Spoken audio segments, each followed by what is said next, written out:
My name is Nadine, and I'm 54 years old. I've spent most of my adult life being two people at once, a mother and a father to my son, Caleb. When my husband Daniel passed away in a car accident 27 years ago, Caleb was just a toddler. He doesn't even remember his father's voice, but I remember every single promise I made to that little boy after the funeral, that I would raise him right, give him everything I could, and make sure he never felt the emptiness I did that day. For years, that promise defined my entire existence. I worked 2 jobs, mornings at a local bakery and nights as a home care nurse. Sleep was a luxury I couldn't afford, but Caleb's smile made it all worth it. I'd sit up, sewing his clothes, packing lunches, helping with homework, and telling myself that all the exhaustion meant something. Every penny I saved went into his future. I didn't buy new clothes for years. I patched my old ones. When my car broke down, I took the bus for months just so he could attend a private high school that gave him better opportunities. When he got into college, I thought my sacrifices had finally paid off. He was the first in our family to go, and I cried so hard the day I dropped him off. I even gave him a small gold chain that belonged to his father, hoping he'd carry it as a reminder of where he came from. I was proud, so proud that I didn't even notice when pride slowly turned into denial. Caleb called often during his first year, mostly to check in or ask for money for books, rent, and meals. I always sent it, no matter what. I told myself, he's trying, he just needs a little help. After he graduated with a degree in business, he came home brimming with plans. He said he wanted to start his own small company, a custom sneaker business, and that he just needed a bit of capital to get things going. He looked so sure, so confident. He said, "Mom, I promise I'll pay you back in 6 months. You'll see, it's going to work." I didn't even hesitate. I transferred him $15,000, my entire savings and the last cushion I had for emergencies. That money was supposed to be for my medical fund, just in case my back problems ever worsened. But what kind of mother thinks twice about helping her only child? I believed in him, because that's what mothers do. The first few months things seemed fine. He told me business was slow but growing. Then his calls became less frequent. When I asked about repayment, he said, "Soon, Mom. Don't worry." I wanted to believe him. So I did. 6 months became a year. Each time I asked, his voice turned a little colder, a little more defensive. I noticed he started avoiding my calls altogether. Then came the news that changed everything. I had been feeling numbness in my legs for months, brushing it off as stress or overwork. But one morning, I collapsed in my kitchen. I could barely move. After a trip to the hospital and a long series of tests, the doctor told me I needed spinal surgery. The procedure was urgent, but insurance wouldn't cover the entire cost. I needed to pay a $9,000 hospital deposit up front, or they wouldn't schedule it. I didn't panic at first. I thought of Caleb. I had given him more than that amount, and surely he would understand. He'd give me back part of what he owed. He was my son.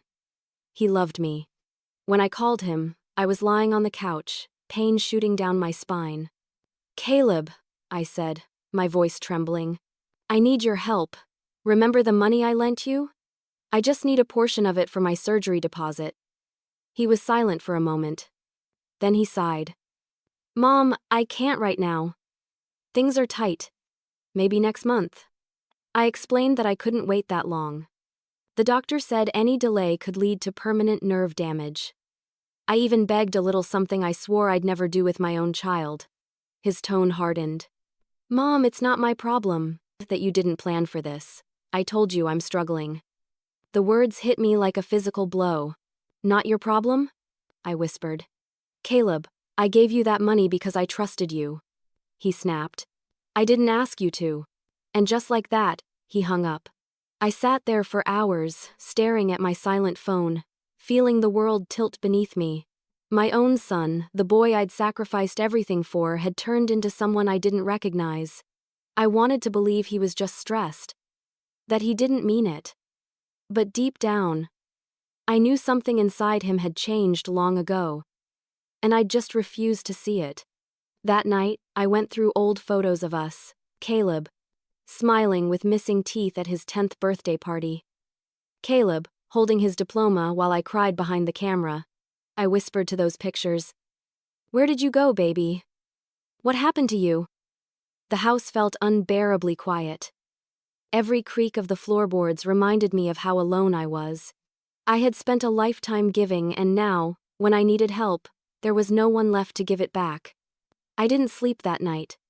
My body hurt, but not as much as my heart. Somewhere between the ache and the tears, I felt something shift inside me, something I couldn't name yet. A small, sharp seed of resolve. That was when I realized my son had become someone I didn't recognize anymore. "Mom, it's not my problem," he said flatly, and my heart broke. Those words echoed in my head for days, replaying every time I tried to close my eyes. It was as if someone had taken a knife and carved them into my chest. I told myself maybe he was just stressed. Maybe he didn't understand how serious things were.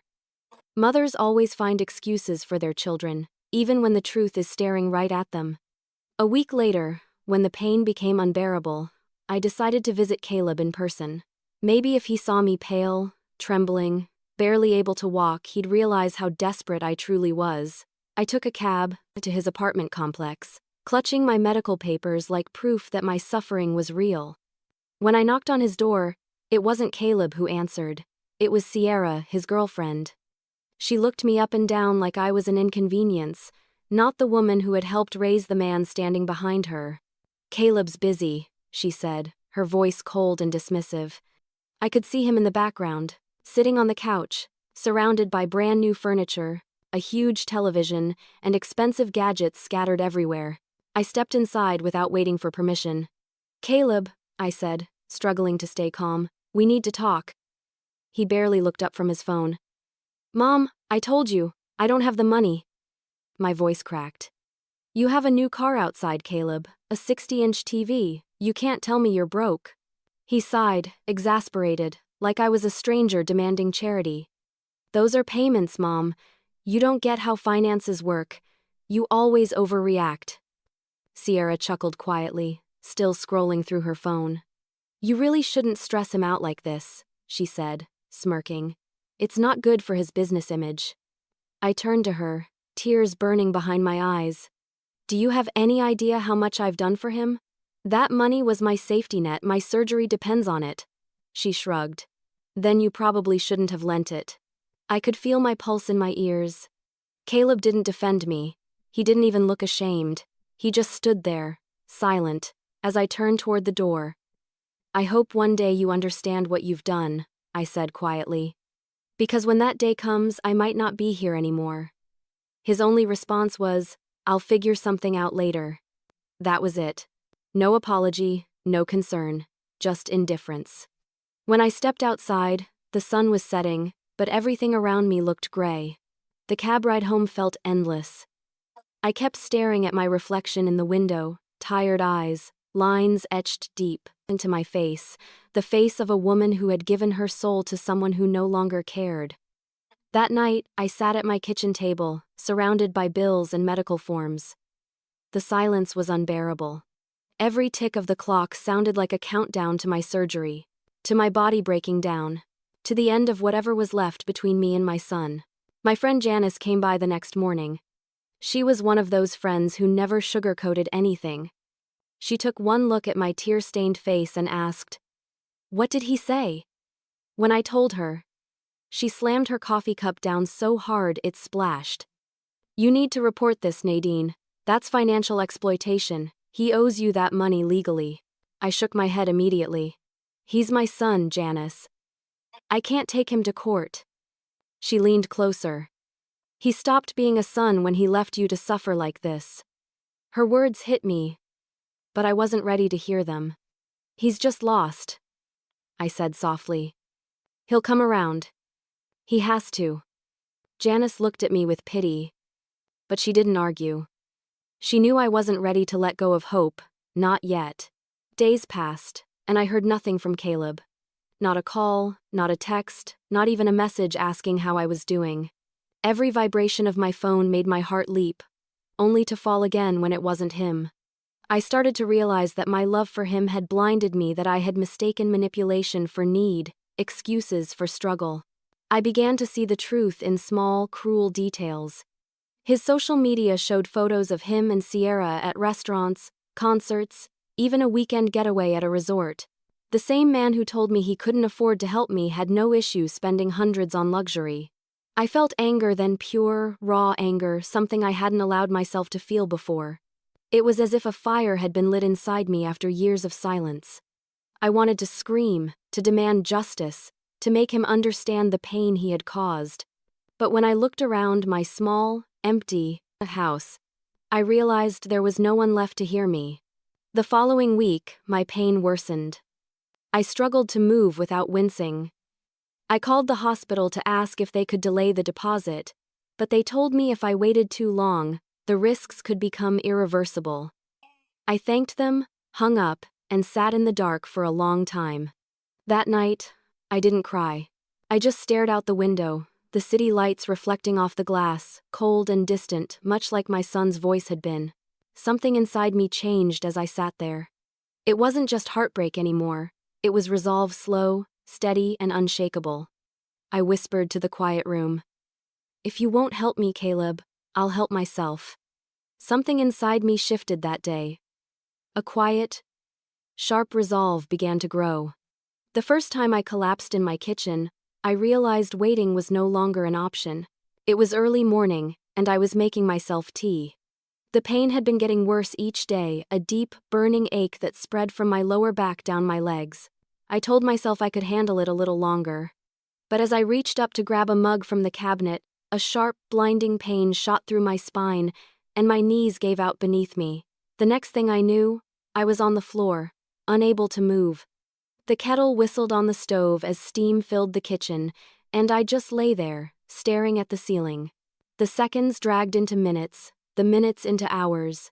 I screamed for help until my throat was raw, but no one heard me. My phone was on the counter, just a few feet away, but I couldn't reach it. It wasn't until nearly 3 hours later that Miss Jensen, my elderly neighbor, knocked on my door to check on me. When she heard me calling weakly from inside, she used her spare key to come in. Her face went pale when she saw me lying there. She called an ambulance immediately, her hands trembling as she covered me with a blanket.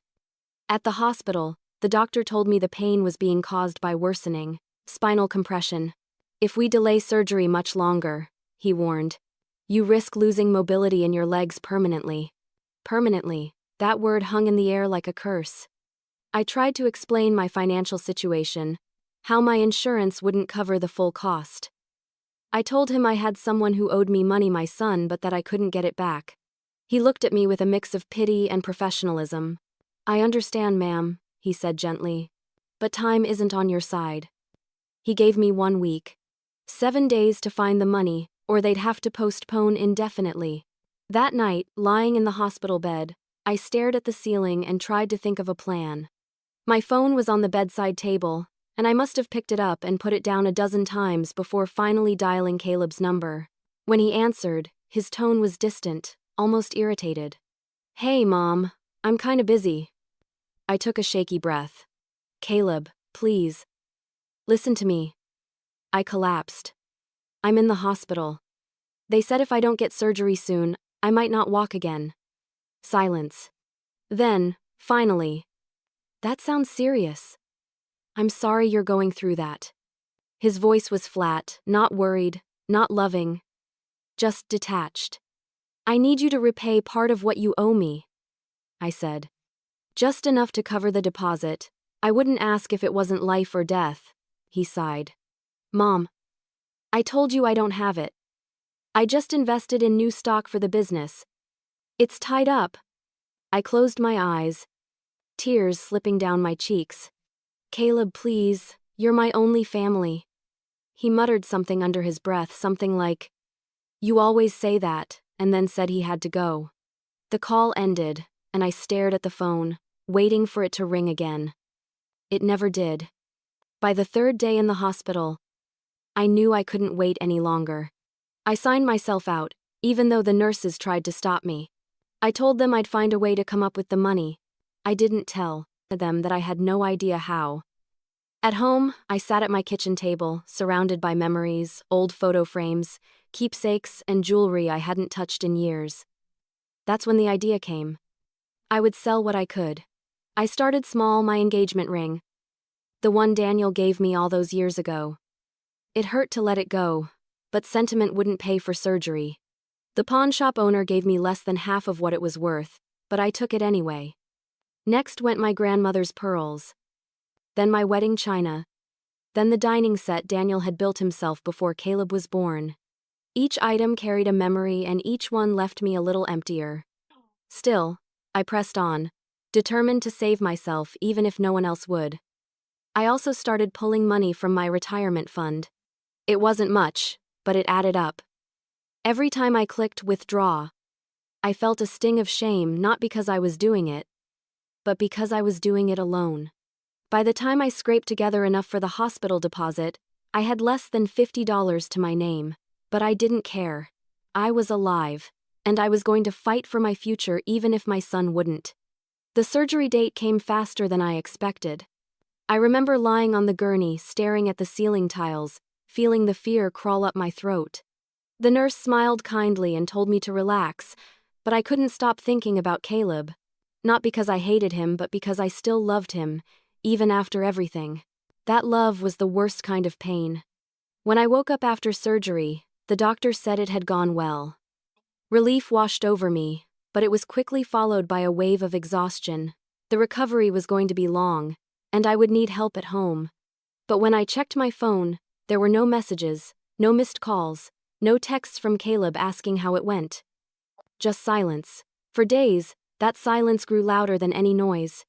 It filled every corner of my heart, pressing against the walls of my chest until it hurt to breathe.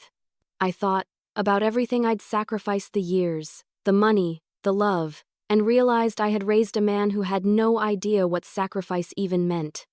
Lying there in that sterile hospital room, with machines beeping softly around me, I felt something inside me break, not my body, my trust.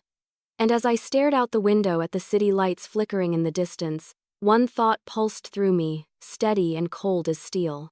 By the time surgery day came, my heart was as broken as my body. It was a stranger who finally opened my eyes to what Caleb had really become. After my surgery, recovery was slow and painful. I spent nearly 2 weeks in the hospital, hooked up to machines, struggling to sit up without help. The nurses were kind, but the nights were the hardest. The pain wasn't just physical, it was the emptiness that came every evening when the visiting hours ended and I realized no one was coming for me. Not my son, not even a message from him to ask how I was. Every time the nurse opened the door, I hoped maybe she'd say, "Your son's here to see you." But that moment never came. The only person who visited regularly was an older woman named Lydia, a hospital volunteer who spent her afternoons checking on patients with no family nearby. Lydia was in her 60s, with silver hair that framed her face and eyes that carried the kind of warmth only people who've lived through pain can offer. She'd sit beside my bed with a smile that didn't ask for anything in return. One afternoon, she brought me a cup of chamomile tea and said, "You look like a woman who's holding too much inside." I laughed bitterly.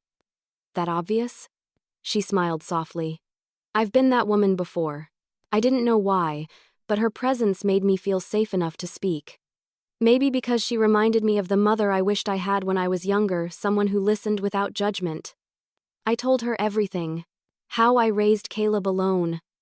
How I gave him everything I had, how he'd taken my savings and turned his back on me when I needed him most. When I finished, I expected her to offer pity. Instead, she said something that stopped me cold. "Sometimes love means holding them accountable." I frowned. "He's my son. I can't hurt him." "You're not hurting him," she said gently. "You're teaching him what you should have taught a long time ago, that love without responsibility isn't love. It's enabling." Her words hit me harder than I expected. I had spent my whole life protecting Caleb from poverty, from pain, from consequence. But in doing that, I'd created a man who thought he was untouchable. That night, as I lay awake in my hospital bed, her words echoed in my mind. Love without responsibility isn't love. I stared at the ceiling until dawn, thinking about every time I had rescued Caleb from his own mistakes, every bill I'd paid, every lie I'd accepted just to keep the peace. Maybe Lydia was right. Maybe all I had done was teach him that I'd always be there to clean up after him. When I was finally discharged, the hospital staff helped me into a cab and sent me home with a list of medications and strict instructions to rest. The house felt different now, colder somehow, emptier than before. The silence greeted me like a shadow, but this time it didn't scare me. It just reminded me of how far I'd fallen from the woman I used to be. 2 days later, I found a small package on my doorstep. It was neatly wrapped, with no return address, but the handwriting on the label was Caleb's. For a moment, my heart leapt. Maybe it was an apology letter, or at least some sign that he cared. Inside was a brand new smartwatch, one of those expensive models I'd seen him wearing before. There was no note, no message, no explanation. Just the watch. I turned it over in my hands, confusion and anger twisting together in my chest. It wasn't guilt that made him send this. It was an attempt to buy silence, to ease his conscience without actually making amends. To him, this was enough, a shiny distraction, instead of the truth I deserved. I placed the watch on the counter and stared at it for a long time. It gleamed under the kitchen light, beautiful and hollow, much like the sun I thought I knew. That night, I didn't sleep. I sat by the window, looking out at the dark street, Lydia's words playing in my head again and again. Sometimes love means holding them accountable.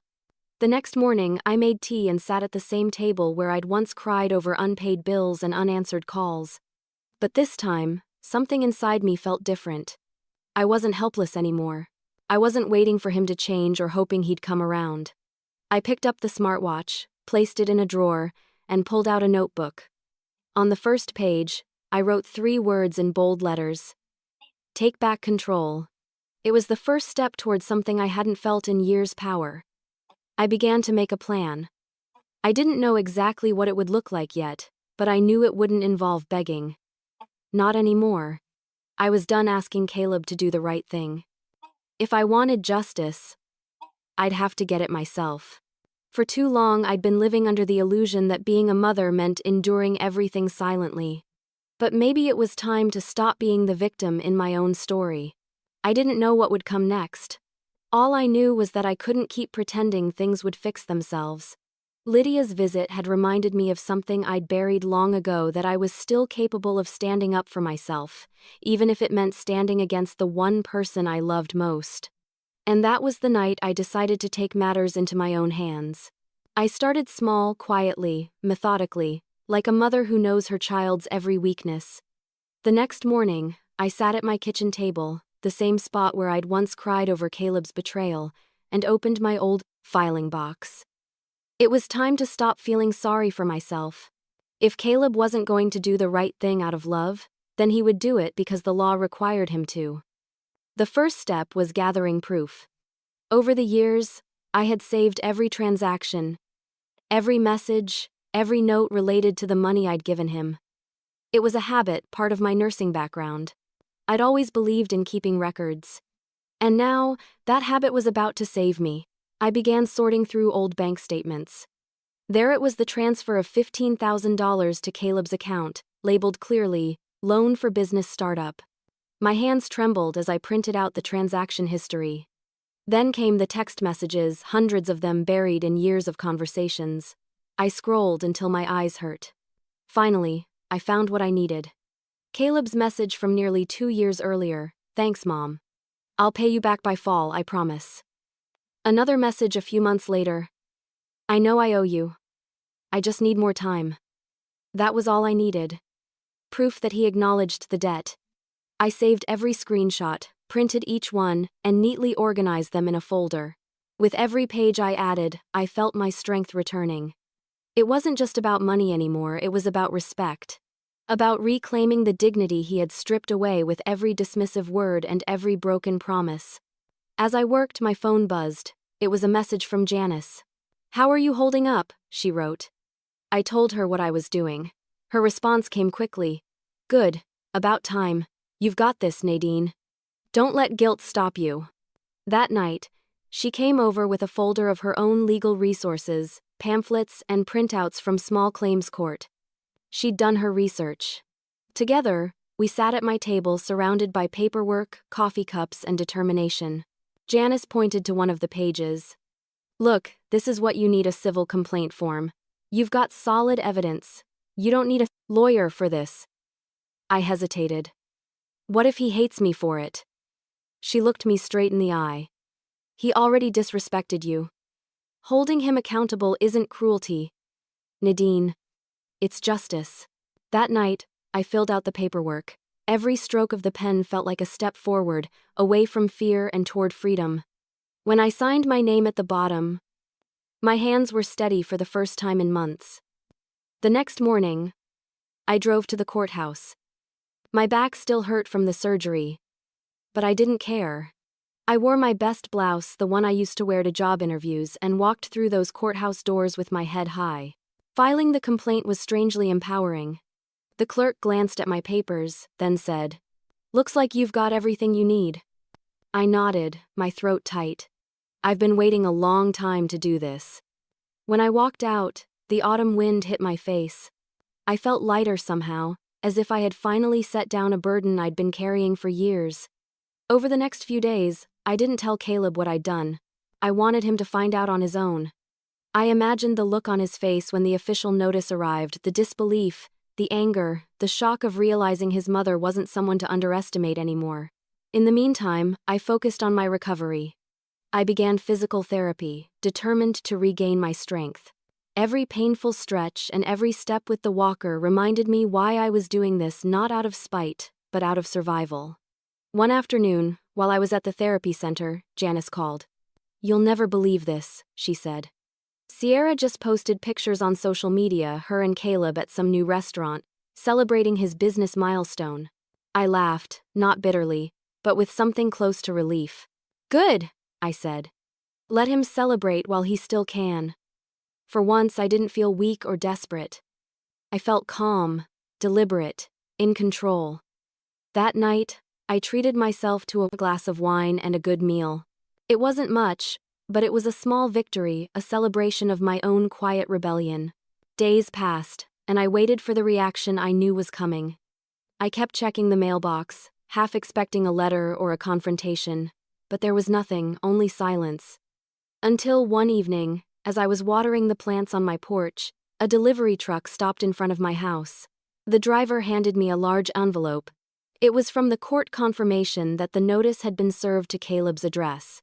I held it in my hands, heart pounding, and whispered, "It's done." Then, as I walked back inside, I caught sight of myself in the hallway mirror. My reflection looked different, older, yes, but also stronger. The kind of strength that comes from surviving heartbreak and refusing to let it define you. I sat down at the table, staring at the watch Caleb had sent me weeks earlier. I opened the drawer and took it out. It still gleamed under the light, mocking me with its hollow shine. But this time, I smiled. I slipped it onto my wrist not as a symbol of him, but as a reminder of me. Because this time I wasn't the broken, begging mother. I was the woman taking her life back, one signature at a time. But I had no idea how ugly things were about to get. The call came 2 days after he got the court notice. I had just finished folding laundry when my phone began to buzz. I didn't recognize the number at first, but the second I heard his voice, my stomach twisted. Caleb didn't sound like the boy I'd raised. His tone was sharp, full of venom. "Are you out of your mind, Mom?" he shouted before I could even say hello. "What the hell is this? You sued me?" I took a deep breath. "Caleb, lower your voice. And yes, I filed a claim. You borrowed that money. You said you'd pay it back. You didn't. You're making a scene over a loan that doesn't even matter anymore," he snapped. "Do you have any idea how this looks? My business partners saw the notice. You've embarrassed me, Mom." His words hit like slaps. I wanted to remind him that embarrassment wasn't the same as betrayal, that humiliation wasn't the same as losing your mother's trust. But I stayed calm. "This isn't about your image," I said softly. "This is about responsibility. You owe me, Caleb. I've been patient for long enough." He let out a bitter laugh. "Patient? You're unbelievable. You think this is how a mother treats her son?" My jaw tightened. A mother shouldn't have to beg her son for help while she's recovering from surgery. There was silence for a moment, and I thought maybe, just maybe, he'd realize the gravity of what he'd done. But then his tone changed, colder, more dangerous. "You're going to regret this," he hissed. "You're making me look like some kind of criminal. If you don't drop this, I swear I'll cut you off for good." I almost laughed. Cut me off? He already had. He'd done it the moment he chose his pride over my pain. "Caleb," I said quietly, "you already did." He hung up. I stood there for a long time, the phone still pressed to my ear, my heart pounding. My hands shook, not from fear, but from anger. I didn't know if I wanted to cry or scream. Instead, I set the phone down on the table, took a deep breath, and whispered to myself, "You did the right thing." That night, the silence in the house felt heavier than usual. I made tea, trying to calm my nerves, but my mind wouldn't stop racing. Was I really ready to go through with this? Could I handle my own son turning against me completely? The answer came as soon as I checked my social media. There it was, Caleb's latest post. He had written, "Nothing hurts more than being betrayed by your own family. Some parents just can't stand to see their kids succeed." Underneath, Sierra had commented, "So proud of you for standing up for yourself. Some people just love playing the victim." Dozens of their friends chimed in, offering sympathy, praising him for cutting off toxicity. Not one of them knew the truth that I'd nearly lost the ability to walk while he was buying new furniture and fine dining with the money I'd lent him.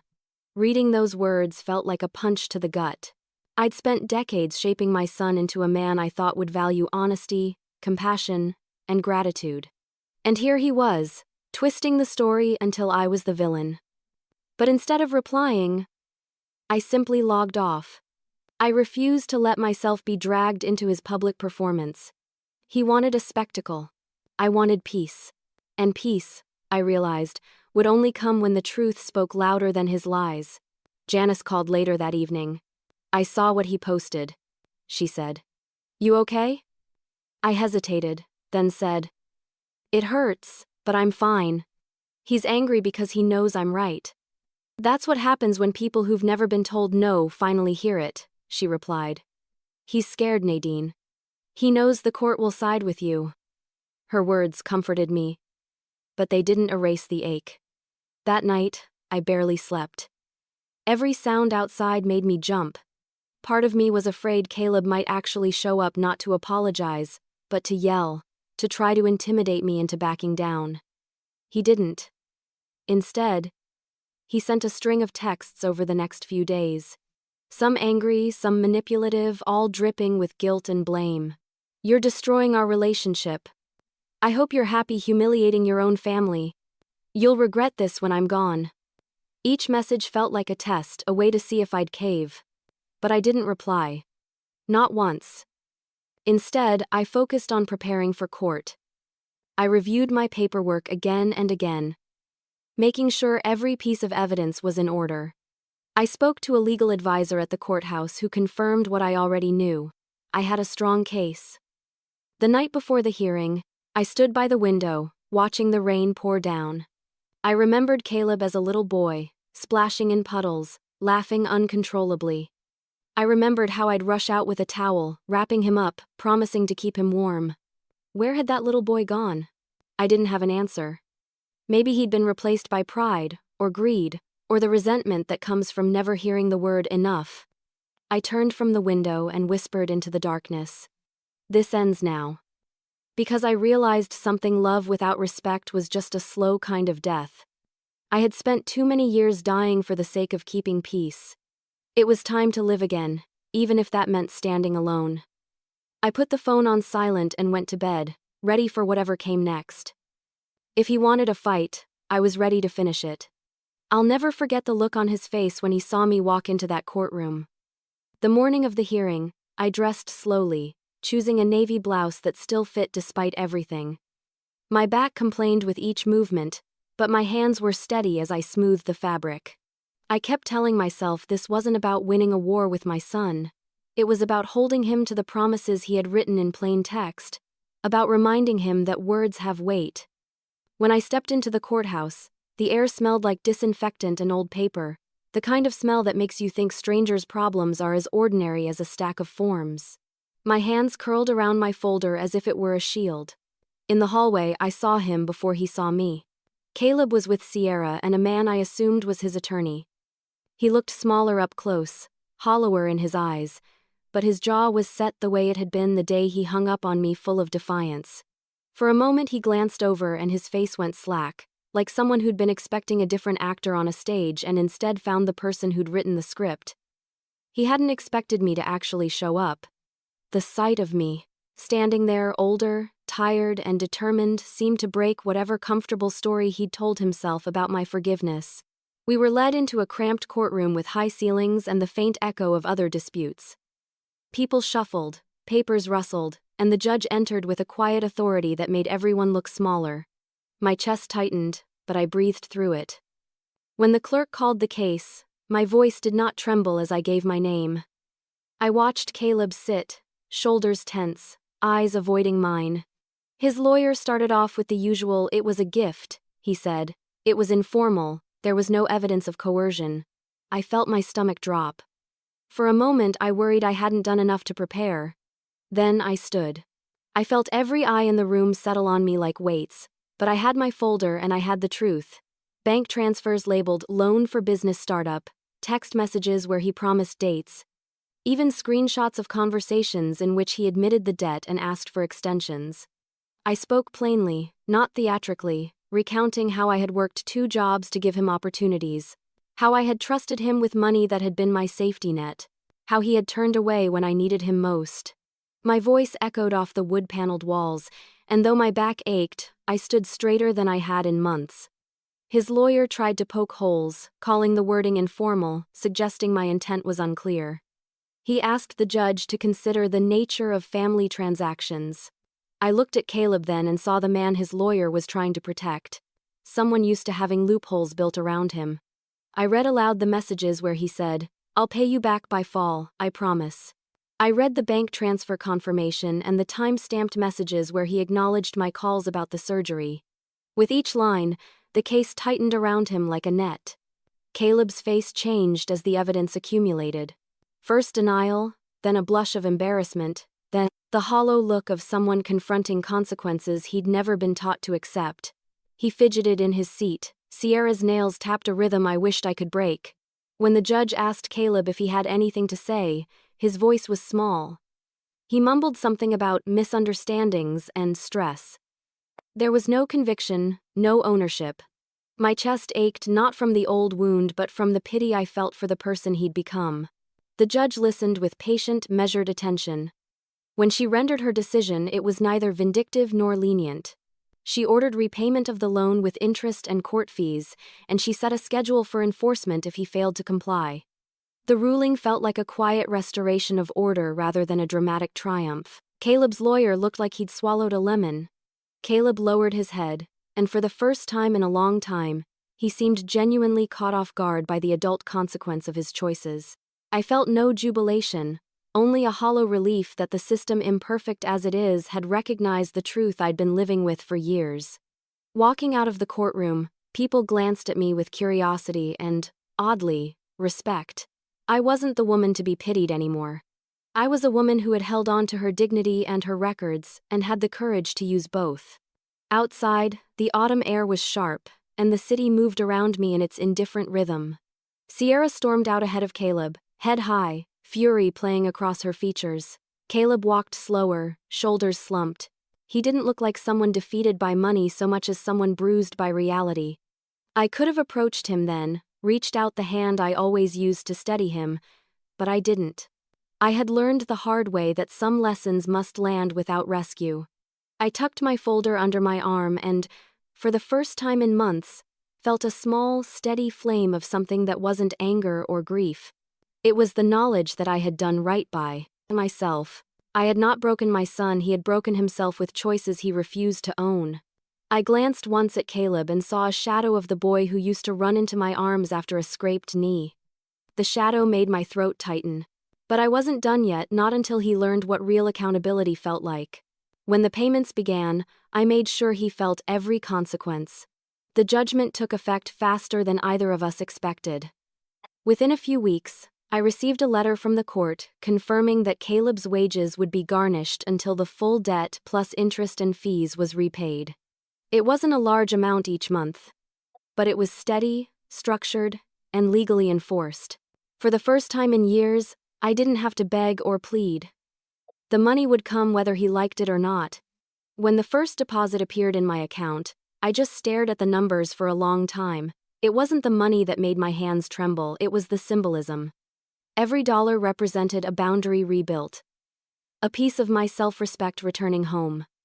It wasn't revenge. It was justice. Quiet and patient. I didn't call him.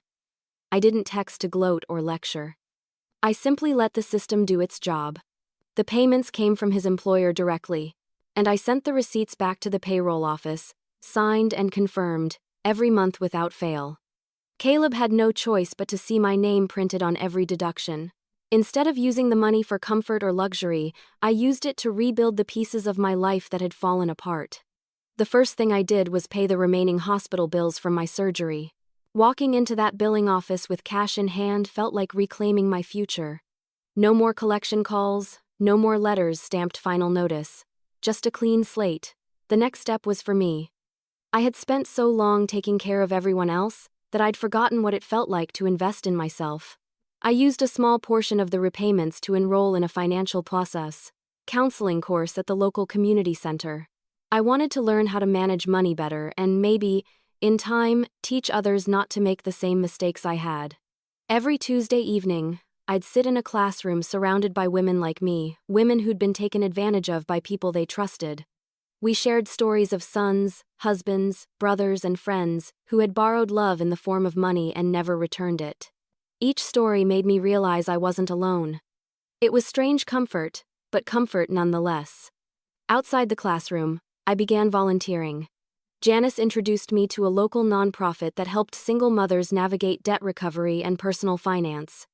I started small, assisting with paperwork, answering calls, offering advice. Before long, I was standing in front of small groups, sharing my own story not with bitterness but with purpose.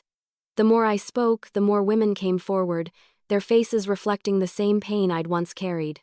I told them, "You can love someone and still demand accountability. It doesn't make you cruel, it makes you strong." That line became something of a mantra for me. It even made it onto a flyer once, though my name was left off at my request. I didn't want recognition, I just wanted peace. Meanwhile, Caleb's silence grew longer with each payment. Months passed without a single call, text, or message. I wondered what was going through his mind. Was he angry? Ashamed? Did he resent me for forcing his hand? Or had he finally begun to understand? Every so often, I'd hear updates through Janice or mutual acquaintances. Apparently, Sierra had left him. She'd grown tired of the financial strain and the drama, as someone put it. Caleb's business had started to struggle, maybe because of the debt, maybe because reality had finally caught up with him. Either way, the facade was cracking. I didn't celebrate his downfall. Truthfully, I pitied him. But I didn't intervene. It wasn't my place anymore. He needed to face the life he'd built for himself without me cushioning every fall. There were moments, though, when the mother in me ached to reach out. Late at night, when I passed the framed photo of him as a boy missing front teeth, cheeks smudged with chocolate, I felt a pang of sorrow, so deep it almost made me forget why we were here. Almost. One evening, after finishing a counseling session, I sat in my car in the parking lot, watching the rain roll down the windshield. I thought about Lydia's words again. Sometimes love means holding them accountable. I finally understood what she meant. Love wasn't supposed to destroy your boundaries. It was supposed to teach you to hold them, even when it hurt. By the end of that first year, most of the debt had been repaid. I'd rebuilt my finances, strengthened my health, and rediscovered parts of myself I thought were gone forever. I wasn't the woman lying helpless on her kitchen floor anymore. I was the woman who had learned to stand slowly, painfully, but proudly. And then, one night, my phone rang. It was late, almost midnight. I glanced at the caller ID and froze. It was Caleb. My heart began to pound, half from fear, half from something I couldn't name. I hadn't heard his voice in almost a year. For a moment, I considered ignoring it. Then, curiosity or maybe old instinct made me answer. "Hello?" I said quietly. There was a pause. Then, a shaky breath. "Mom?" His voice was barely a whisper. "I know it's late. I didn't know who else to call." My grip tightened on the phone. His voice sounded nothing like the angry, entitled man I remembered. It was softer. Broken, scared. "Caleb," I said slowly. "What's wrong?" There was silence for a few seconds before he finally spoke.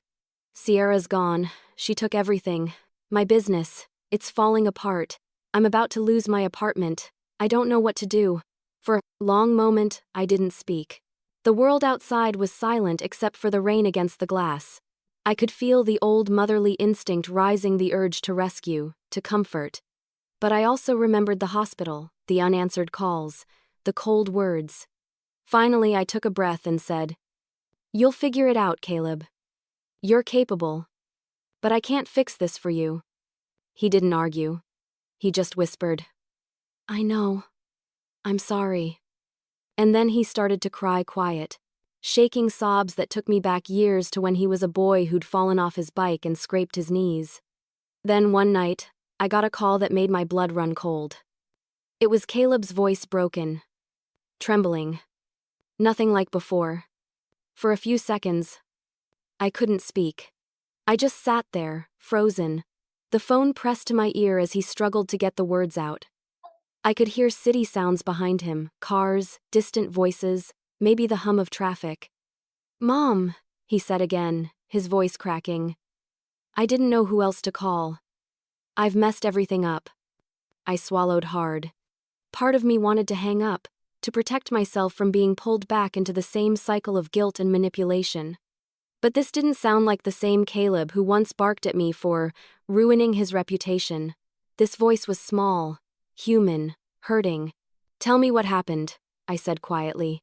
He let out a shaky breath. "Sierra's gone. She left 2 weeks ago. She cleaned out our joint account every cent.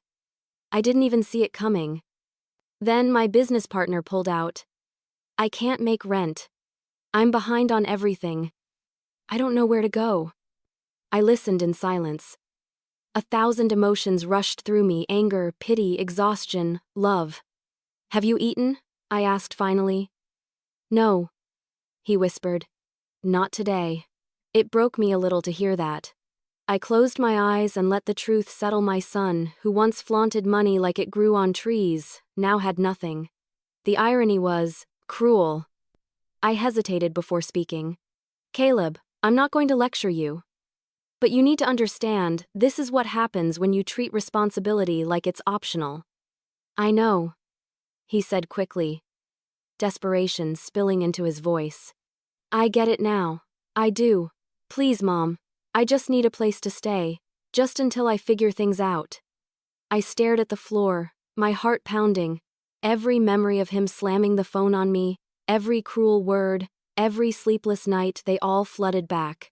He hadn't visited me once after surgery. He'd humiliated me online. And yet, the thought of him sleeping in his car, hungry and scared, twisted something deep inside me. I took a slow breath. "You can come home for a little while," I said finally. "But there will be rules, Caleb. Strict ones." "I'll do anything," he said quickly.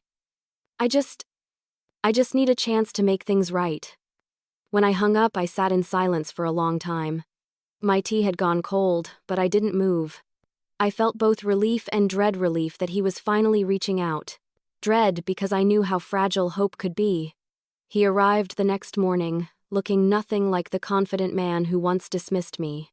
His clothes were wrinkled, his eyes sunken, and his hands trembled slightly as he carried a single duffel bag into the house. For a moment, he looked around like a stranger visiting an old memory.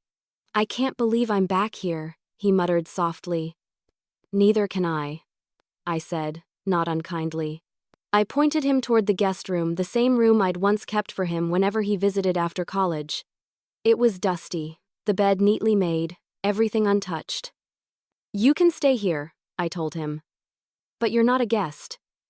You'll help around the house. You'll buy your own groceries when you can. And you'll start seeing someone about your behavior. He nodded immediately, eyes downcast. I will. I promise. I didn't believe promises anymore, but I wanted to believe in change. That evening, we ate dinner in silence.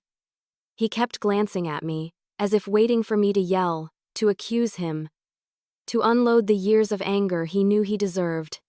But I didn't. I didn't need to. The quiet was punishment enough.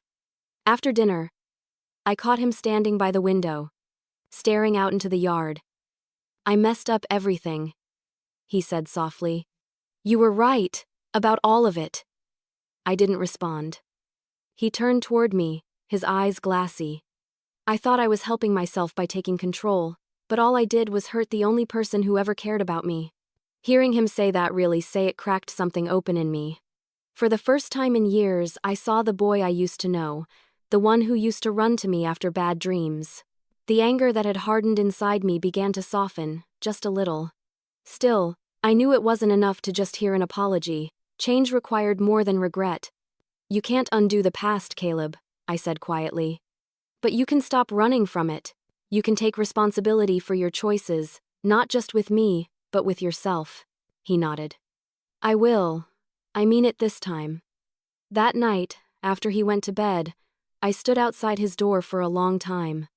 I could hear him moving, pacing, maybe crying. For the first time in a long while, the house didn't feel completely empty. It felt uneasy, but alive. I went to my room and lay awake for hours, torn between fear and hope. Could he really change? Or was this just another chapter in the same painful cycle? I didn't know. But I knew I couldn't go back to being the woman who carried his burdens for him. If he wanted redemption, he'd have to earn it one action at a time.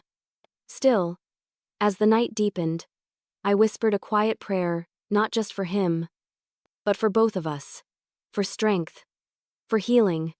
For peace that wasn't built on guilt or pain. The road ahead wouldn't be easy, but for the first time, Caleb seemed willing to walk it. But I still didn't trust that it would last. Living with Caleb again was like walking on glass. For the first few days, the house felt both too quiet and too crowded. Every sound seemed amplified, the clatter of dishes, the creak of the floorboards, the sighs that came when either of us passed the other in the hallway. I kept to my space, and so did he. We moved like two strangers pretending to share a life. I tried to be civil, offering small talk here and there, but it always ended awkwardly. He'd nod or mumble, rarely making eye contact. Sometimes I caught him watching me when he thought I wasn't looking, maybe searching for signs of resentment. Maybe guilt. I couldn't tell. Still, I made one thing clear from the start. You're welcome here, Caleb, I told him one evening. But this isn't a free ride. You'll respect the house, and you'll respect me. That means helping, paying what you can, and being honest. He nodded quickly, like a child being scolded. I will, Mom. I promise. Promises. That word again. I didn't let myself believe it, not yet. At first, things were tense but manageable. Caleb started small, washing dishes, taking out the trash, and fixing a leaky faucet I hadn't been able to bend over for since surgery. It was strange, seeing him do something useful again. There were flashes of the boy I remembered, the one who used to rush to carry groceries from the car before I could ask. But those moments were fleeting. He spent most of his time in the guest room, curtains drawn, applying for jobs online. I'd hear him pacing late at night, muttering under his breath, frustration building. Sometimes, he'd slam the door just a little too hard, and I'd flinch not out of fear, but out of habit. The old version of Caleb had taught me to brace for disappointment. One evening, while I was preparing dinner, he came into the kitchen. He looked exhausted, but softer than usual. Can I help? He asked. Caught me off guard. I nodded and handed him a knife to chop vegetables. We cooked in silence for a few minutes until he said quietly, I don't know how to fix what I did. You can start by not doing it again, I replied. He gave a weak smile. Fair enough. After dinner, he surprised me again by cleaning the dishes without being asked. When I thanked him, he just said, It's the least I can do. Little by little, the ice began to crack. We talked more about small things at first, like recipes, the weather, or shows I watched. But slowly, the conversations deepened. One night, while we were sitting on the porch, he admitted something that made my stomach twist. "I was gambling, Mom," he said quietly. "That's where most of the money went. I thought I could double it, make enough to pay you back and prove I was successful. But it got out of control. When I realized how deep I was, I couldn't tell you. I didn't want you to see me fail." I stared at him, speechless. Of all the explanations I'd imagined, that one hurt the most. "So you lied," I said finally. "You let me suffer because you couldn't admit you were wrong." He nodded, his eyes wet. "I know, I was ashamed. I kept telling myself I'd fix it before you found out. But it just got worse." For a long moment, I said nothing. The anger was still there, but beneath it was something else: understanding. Not forgiveness, not yet. But a fragile awareness that maybe, just maybe, he'd finally reached the bottom of himself. The next morning, I gave him a list of support groups for gambling addiction that I'd found online. "You need to go," I told him. "If you really want to change, start there." He didn't argue. That night, he attended his first meeting. When he came home, his eyes were red, but his shoulders looked lighter. "It helps," he admitted. "Hearing other people say the same things I've felt." Weeks passed and the rhythm of the house began to shift. Caleb found part-time work at a warehouse, started attending meetings regularly, and even brought home groceries with his paycheck. There were still tense moments, sharp words, awkward silences, but there was also progress. He laughed more, I slept better. And yet, despite the improvement, I couldn't shake the unease that lived in the back of my mind. I wanted to believe this version of Caleb would last, but trust isn't something you rebuild overnight. One afternoon, I was sorting mail when I noticed an envelope addressed to me with unfamiliar handwriting. I set it aside, finishing my chores before opening it. When I finally did, I froze. Inside was a formal letter from a law firm, not about debt or court, but something entirely unexpected. It was addressed to both me and Caleb. The letter mentioned a potential inheritance connected to Daniel, my late husband. Apparently, there had been an insurance claim that had gone unnoticed for decades, and the firm was trying to locate surviving family members. I sat down at the table, reading the letter over and over. After everything, the pain, the betrayal, the rebuilding life was handing us something new. I wasn't sure if it was a gift, a test, or both. When Caleb came home that evening, covered in dust from work, I handed him the envelope. "You'd better read this," I said. He tore it open, eyes widening as he read. "What does this mean?" he asked quietly. "It means," I said slowly, "that your father left us something we never knew existed." Then came the letter that would change everything again. A law firm envelope arrived with Caleb's name on it, and my heart sank. When I first saw it, I assumed it was another bill or perhaps a follow-up from the court case. I'd learned to brace myself for bad news whenever his name appeared on an envelope. But this one was different, heavier, official-looking, with a gold seal embossed on the flap. I handed it to him when he came home from work, dirt still clinging to his hands and exhaustion written all over his face. He tore it open right there in the kitchen, his eyes darting across the page. His lips parted, then stilled, as if he couldn't process what he was reading. "Mom," he said finally, his voice low and uncertain, "you should see this." He passed the letter to me, and as I read it, the words seemed to blur. It wasn't about the old insurance claim from Daniel, as I'd thought. It was from a large financial company based in another city. The letter began with polite formalities and then explained that Caleb had been offered a job in their financial recovery department. Apparently, one of the firm's regional managers had attended a local finance workshop where Caleb's support group had shared anonymous success stories. His journey from debt to accountability to rebuilding his life had caught someone's attention. They wanted to offer him a chance to use his experience to help others recover from financial hardship. I looked up at him, speechless. This is legitimate?" I asked. He nodded slowly, a mix of disbelief and hope flickering in his eyes. "It is. I already looked them up. They're real, Mom."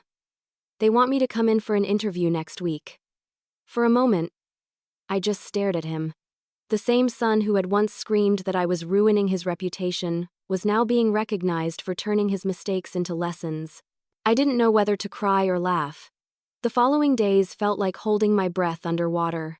Caleb prepared for the interview with a focus I hadn't seen in years. He printed out resumes, borrowed one of my old blazers that miraculously fit him, and even rehearsed his answers in the mirror. Sometimes I'd catch him muttering to himself, "Be honest. Not defensive. Be grateful. Not proud." It made me want to believe in him again. The morning of the interview, woke up early and made him breakfast eggs, toast, and coffee, just like I used to when he was in high school before big exams. He smiled awkwardly when he saw the plate. "You didn't have to, Mom." "I know," I said, smiling softly. "But I wanted to." When he left, I stood by the window, watching him drive away in his old second-hand car. For the first time in years, my heart didn't ache with fear or disappointment. It swelled with something gentler, cautious pride. The hours crawled by. I cleaned, read, even tried to nap, but I couldn't stop glancing at the clock. When the front door finally opened that afternoon, I knew before he even spoke. His face said everything. "They offered me the job," he said, his voice breaking into a laugh that was half joy, half disbelief. "Mom, they actually offered me the job." He walked straight to me and hugged me, really hugged me. It wasn't the polite, distant kind he'd given me in recent months. It was the tight, desperate embrace of a son who'd finally found his footing again. I stood there in his arms, tears filling my eyes. "That's wonderful, Caleb," I whispered. "You deserve this." He shook his head against my shoulder. "No, Mom. I don't. You're the reason this happened. You forced me to see what I'd become. You made me face the mess I made." I pulled back, meeting his eyes. "You made the choice to change, Caleb. I just stopped standing in your way." He smiled, and for a brief, shining moment, I saw the little boy he used to be, the one who'd once brought me dandelions from the yard, proudly declaring them flowers. A week later, he packed his few belongings into the same duffel bag he'd arrived with and prepared to move to the city where the new job was located. It wasn't far, just a few hours away, but it still felt monumental. The morning he was leaving, I stood in the driveway, arms folded, trying not to cry. "Promise me you'll keep taking care of yourself," I said. He nodded, placing a hand over his heart. "I will. And I'll call you every Sunday. You'll get tired of hearing from me." Before he got into the car, he turned and looked at me with an expression I hadn't seen in years, genuine gratitude. "You taught me more about strength than anyone else ever could," he said. "Even when I hated you for it."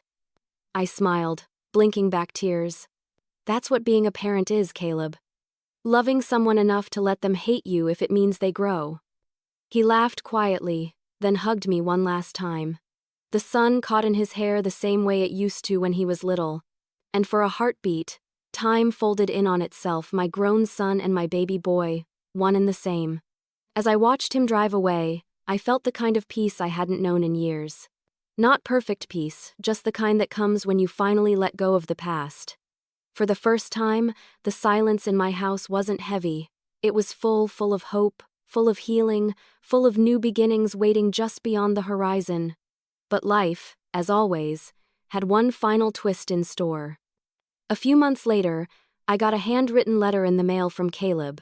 It arrived on an ordinary Tuesday, tucked among bills and grocery flyers. The handwriting was unmistakably his, slanted, a little messy, just like when he was a kid. My heart fluttered as I ran my thumb over the edge of the envelope.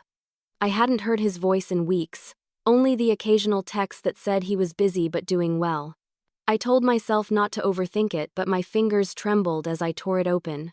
The first line made my throat tighten. "Mom, I don't even know where to begin, but please know this, I'm okay. Really okay." I sank into my chair, clutching the letter as my eyes traced every word. He told me about his new life, how the job was going better than he'd ever imagined. He said he'd been placed in the department that helps families recover from financial crises, and how ironic it felt that his own mistakes were now guiding his purpose. "Every day," he wrote, I meet people who remind me of you, people who gave too much, loved too deeply, and got burned for it. And every time I help one of them, I feel like I'm helping you a little too. Tears blurred the ink as I read. He wrote about the long hours, the early mornings, and the new apartment he was saving to furnish slowly, carefully, without taking shortcuts. He'd stopped gambling. He'd closed his old social media accounts and started volunteering at his support group, mentoring other young men who'd lost themselves chasing quick wins. Then, in the middle of the letter, I found something that made me set it down and catch my breath. A folded check. It was made out to me not for the remaining balance of the debt, which he'd already repaid through wage deductions, but for double that amount. $28,000. I stared at it, stunned. My mind reeled, wondering if it was a mistake. But his note underneath made it clear. This isn't repayment. It's for every night you stayed up working 2 jobs. For every meal you skipped so I could eat. For every I love you I didn't deserve. This is my way of saying thank you for not giving up on me, even when you should have. I covered my mouth and wept. For a long time I couldn't even finish reading. I just sat there, holding that check, remembering the day I'd begged him to help me pay for my surgery, the coldness in his voice, the silence that followed. Now, years later, he was giving me back more than money, he was giving me back faith. When I finally gathered myself, I kept reading. The last part of his letter was written in smaller handwriting, like he'd slowed down to choose each word carefully. I don't expect forgiveness, Mom. I just hope you'll let me earn it every day I'm alive. You once told me that love and accountability can live side by side, and you were right. You taught me that standing up to me wasn't betrayal, it was love in its truest form. You taught me to be a man. I pressed the page against my chest and cried quietly, not out of pain but out of release. The kind of tears that wash away years of bitterness. When I looked up, the house around me felt different. The air seemed lighter. The walls didn't hum with tension anymore. They breathed peace. I stood, walked to the living room, and found the old photo of us from his college graduation, the one I'd almost thrown away during the worst of it. His young face beamed proudly from the frame, and I smiled through the tears. You did it, Caleb, I whispered. You finally grew up. That night, I sat at my desk and wrote him back. I told him how proud I was, not because of the job or the money, but because he had learned what real strength looked like. I told him I'd deposited the check, but not to worry, I planned to use it for something meaningful. I wanted to make sure his act of redemption would ripple outward. After sealing the envelope, I took one last look at his letter before placing it in a frame beside that old photo. I wanted it there not as a reminder of the pain, but as proof that even broken stories can have beautiful endings. A few days later, I went to the bank to deposit the check. The teller, a kind young woman, smiled when she saw the amount. Must be nice to get a gift like that, she said lightly. I smiled back, tears stinging my eyes. It's not just a gift, I told her. It's a full circle. As I walked out into the bright afternoon, the world seemed softer somehow. I could feel Daniel with me in the warmth of the sun, in the rustle of the wind, and I could almost hear his voice saying, "You did right by him." When I got home, I made myself a cup of tea and sat by the window, the same window I'd once stared out of when everything seemed hopeless. The world outside hadn't changed, same street, same trees, same distant hum of life, but I'd spent so long believing that justice and forgiveness couldn't coexist. But Caleb had proven they could, that sometimes, forcing someone to face their actions is the very thing that saves them. I ran my fingers over the framed letter one last time and whispered, "Thank you, my son." But there was still one thing I needed to do before I could truly move on. I decided to donate part of that money to a program supporting single mothers in crisis. It wasn't an impulsive choice, it was the most deliberate decision I'd made in years. I wanted that money, born out of pain and redemption, to carry meaning beyond just the two of us. I walked into the same community center where I'd once taken financial counseling classes and asked to speak with the director. Her name was Patrice, a sharp, kind woman who had been running the center for almost 2 decades. She listened quietly as I told her my story, not every detail, but enough. How I'd once lent my son my life savings, how he betrayed my trust, and how, after years of distance and heartbreak, he'd finally made amends. I told her about the letter, the check, and the feeling that something inside me was finally healing. Patrice smiled softly. "You're turning pain into purpose, Nadine. That's the best kind of healing." I nodded. "I want to help other women before they end up where I was desperate, ashamed, and afraid to ask for help." With her guidance, I used part of Caleb's repayment to create a small fund, the Lydia Grant Foundation, named after the woman who'd sat beside my hospital bed and told me those life-changing words. "Sometimes love means holding them accountable." The fund would help single mothers facing financial hardship, offering small, interest-free loans paired with financial education so they could build stability without falling into debt traps. The first time I saw my name on the donor plaque, I felt a strange mixture of pride and disbelief. I had spent years seeing myself as a victim of my son's choices. Now, I was something else, a survivor, a teacher, a woman who had reclaimed her story. Patrice invited me to speak at one of the center's workshops. I was nervous, clutching my notes like armor as I stood before a small group of women. Most looked exhausted, some embarrassed, others visibly broken. I saw myself in all of them. I took a deep breath and began. "I know what it feels like to give everything you have, not just money but time, love, faith to someone who takes it for granted. I know the shame of realizing that kindness doesn't always come back the way you gave it. But I also know this. You can love someone and still demand respect. You can forgive without forgetting. And you can rebuild your life piece by piece until it's stronger than before." By the time I finished, several women were crying, and so was I. Afterward, one of them hugged me and whispered, "You made me believe I can start over." Driving home that night, I rolled down the window and let the cool air rush against my face. For the first time in years, I didn't feel weighed down by guilt or grief. I felt light, almost free. Over the next few months, the foundation grew. Donations trickled in from the community, inspired by the mission. Janice volunteered to help with outreach. Caleb even contributed anonymously from his new job, though I recognized his handwriting on the note that came with his check. "For the moms who need a second chance like you gave me." He called every Sunday, just like he promised. At first, our conversations were short updates about work, the weather, his counseling group. But slowly, they deepened. We laughed again, not the forced kind of laughter that hides pain, but genuine, easy laughter that fills the empty spaces between two people trying to heal. Sometimes, he'd tell me about the clients he helped. "Mom," he said once, "I met a woman today who reminded me of you. She'd been working 3 jobs to support her son. He'd borrowed from her, too, said it was for rent, but it wasn't. She was too scared to confront him. I told her what you taught me, that letting someone face the consequences doesn't mean you've stopped loving them." I smiled through tears. "Sounds like you're finally paying it forward." He laughed softly. "I guess I am." Every time I hung up after those calls, I felt a quiet peace settle over me. Not the naive peace of forgetting the past, but the earned peace that comes from surviving it. As the foundation grew, I began spending more time at the center.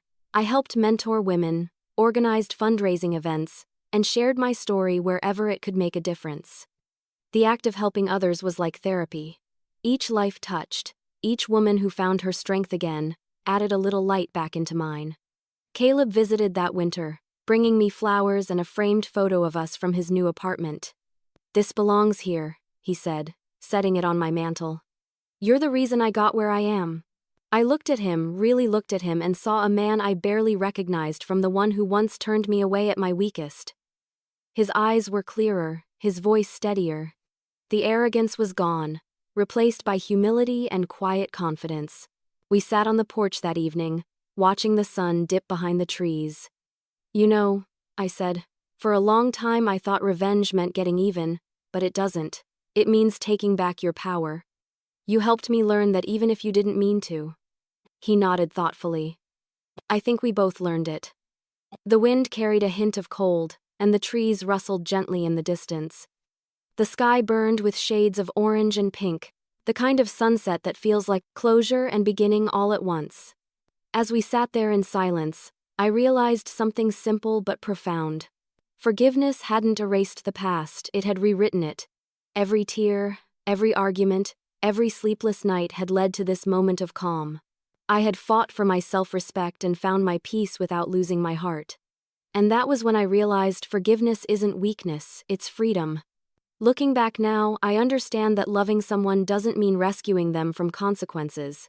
It means standing firm, even when every part of your heart is screaming to protect them. It means saying no when silence would be easier. For most of my life, I believed being a good mother meant giving endlessly my time, my money, my peace, my body. But what I learned is that love without boundaries is like a house without walls. It can't keep anything safe, not even the people inside it. I used to think forgiveness meant pretending the past never happened. But I see now that forgiveness is a choice not to forget, but to stop letting pain define you. I don't excuse what Caleb did, but I no longer let it haunt me. The woman who lay helpless on the kitchen floor, who begged her son for compassion, doesn't exist anymore. She was reborn the moment she decided to fight for herself. These days, my mornings start quietly. I wake early, make coffee, and sit by the window where sunlight spills across the old oak table. It's the same spot where I once cried over unpaid bills and unanswered calls, but now, that table is where I plan events for the Lydia Grant Foundation, where I write thank you notes to donors, where I help mothers map out their financial independence. The very space that held my despair has become a place of purpose. Caleb still calls every Sunday. His voice is steady now, thoughtful. Sometimes we talk about ordinary things, the traffic in his city, his favorite lunch spot, the coworker who makes him laugh. Other times we talk about deeper things, what it means to change, how hard it is to stay accountable when temptation whispers that old excuses might work again. He never stops thanking me, though I've told him he doesn't need to. Last month he visited again. We walked together through the park where I used to take him as a child, back when his hand fit perfectly inside mine. He told me he'd been promoted now, leading a team focused on helping young adults recover from gambling debt. It feels good, he said, to know my mistakes mean something now. I smiled at him. That's what redemption is, Caleb. Turning your scars into lessons. He grinned, a little shyly, and said, "Guess we both did that, huh?" That night, after he left, I sat on the porch long after the sun went down. The world felt calm, wrapped in the kind of stillness that only comes after chaos has finally settled. I thought about everything that had happened, the betrayal, the pain, the courtroom, the nights of anger and fear. Every bit of it had felt unbearable at the time, but without it, neither of us would have become who we are now. I know not every story ends this way. Some wounds stay open, some relationships never mend. I was lucky not because Caleb changed, but because I did. Because I stopped confusing sacrifice with love. Because I learned that strength isn't measured by how much you can endure, but by when you finally choose to stop enduring what destroys you. Sometimes I speak to groups at the foundation, and I see that same look in women's eyes that I once had a mix of guilt, heartbreak, and confusion. They tell me they don't want to give up on their children or partners. I always tell them the same thing: you're not giving up. You're giving them a chance to face reality and giving yourself permission to live again. If there's one thing I wish I could tell the younger version of myself, it's this. Loving someone is only powerful when you love yourself too. Otherwise, it's just surrender disguised as care. My scars from surgery have faded now, thin white lines tracing across my back. I used to hate them, visible reminders of weakness. But now, when I see them in the mirror, I think of how they carried me through. They're proof that healing doesn't mean erasing what hurt you, it means living fully despite it. Some nights, when the wind hums through the trees outside, I still whisper a quiet prayer for Daniel, thanking him for giving me Caleb, for the love that began all this, even through the pain.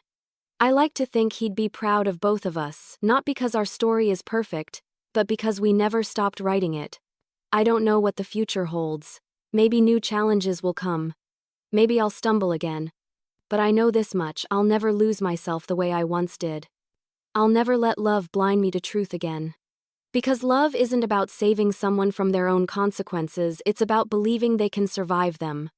And when I look at Caleb now, living honestly, helping others, laughing freely, I realize that by saving myself, I saved him, too. and I finally know taking matters into my own hands was the best decision I ever made.